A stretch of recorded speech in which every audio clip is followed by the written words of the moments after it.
He used to be one of the ciLiving hosts, and you will probably recognize him from the vault. Joining me today is Metcalf. Welcome back to ciLiving. Oh, you always bring me back for the creative corner segments, which is always my worst when I did this show. So. And after you told me that last time, I was like, anytime Matt's on my show, we are going to craft and see what happens. I'm going to get better, and you actually pulled out something I thought was pretty cool when you were telling me about this. Yes. So what we are making today are covered wall plates. So we are just going to dress up something that is ordinary that you have at your house for sure. So this is a plate that if you are trying just to cover kind of a hole in the wall. This one is for the double click like ceiling fan scenario. But look at the two of these next to each other. It's like night and day. Right. Why would you want this boring plastic thing when you can have this beautiful thing? Beautiful thing, yeah. Which is what we're going to do today. And not only can you then put this back on the wall because I put the screws back in, you can also put like mini pictures in here and then take out these screws right here and you can use it to hang. So I have made these as gift ornaments for the holiday season as well. You can make them in sort of any festive paper that you like, and all you need are the plates, which are plastic and very cheap and easy. You need the I'm dropping the screws all over the set, but you need the scrapbooking paper and then an X-Acto knife, but you have to be very careful. I did cut my finger while I was making this one, and then Mod Podge glue and scissors, and that's all you need. You know what I love about this too is that if you don't have a really huge space that you need to decorate, right? You might get a traditional frame. Right. Here's something that's small, compact, you can make look really nice, and it has your loved ones in it. Exactly. You know, or your pets or something like that. It's great. Right. And if you have a big hole in the wall and you don't want to just cover it with something white, you can choose your paper. So Matt, which paper would you like? Would you like to make one like mine, or would you like to make the moons and suns? So I'm going to make one. Are we both doing one? Well, I already made mine. Oh, no. Okay, well, then let's... I figured you might need help, so I thought I would help you make yours. You figured right. Okay, then let's use the moons. Okay. I like that, yeah.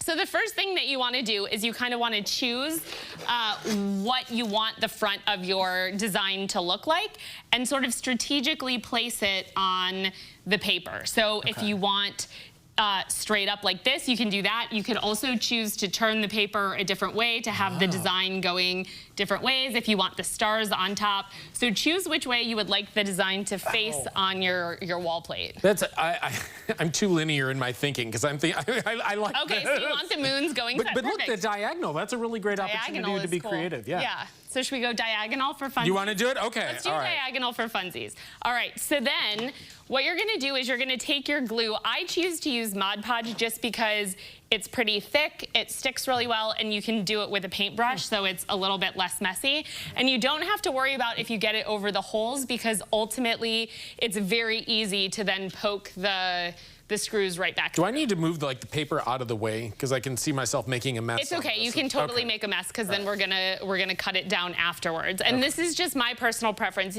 With the great thing that I always say with crafting is you can do it whatever way works for you. So if you want to put the glue directly on the paper, you could do that instead of putting it onto the wall plate like Matt is doing. If you want to cut the paper to size first, you can cut the paper to size first. If you like to do it this way, which is the way I prefer to do it, I like to have the whole paper available because I know the rule is measure twice, cut once, but I have a tendency to cut and then be like, I need a new paper. Yeah, I feel that. Okay. I call that pulling a Metcalf. Do you really? I'm just Thank kidding. you for that. Okay. Just kidding. So then you place this wherever you're going to want it. So if that feels good, then we're going to just push that on there.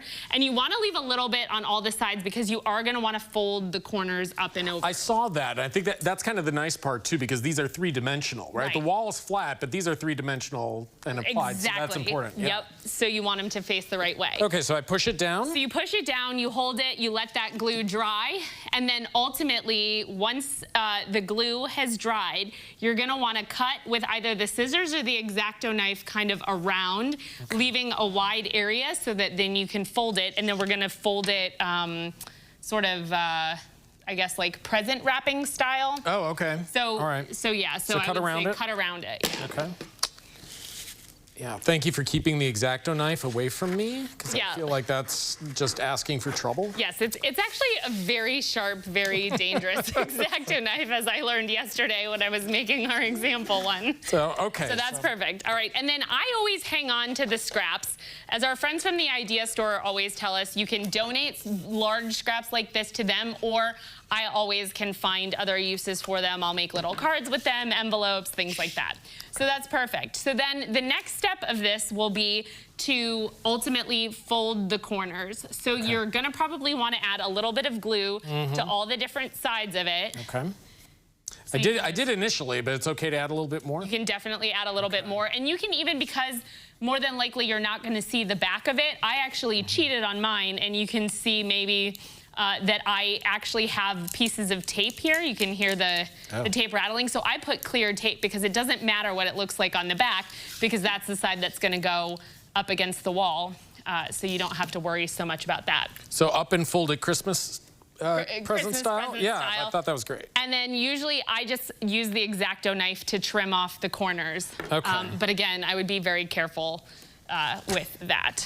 Okay. So yeah. what does that look like? So ultimately, you just sort of fold it up like that, and then if you need to trim the corners, you can. Otherwise, you have this. And it comes in, and then this bottom one. Yep, and then the very last step of this is just to poke your screws back through the holes, which you can easily do. So we'll lift this up like this, and then you kind of line it up in the back like so, and then you just pop your screws through. Yeah. And then you have your wall plate all finished, and then that looks much nicer and more decorative on your wall than just a plain white wall plate. And you can pop it out and even change it in the future if you redecorate your room or something, or you just feel like you're in the mood. Exactly. And they're really inexpensive, so you can do that as often as you want. You found a craft I could do. Well done, Matt. I'm very impressed. I'm impressed that you found something I could do, so that's awesome. Thank you for having me. You're welcome. Thank you for participating. And if you want to watch this segment again, you can head on over to our website at ciLiving.tv after the show.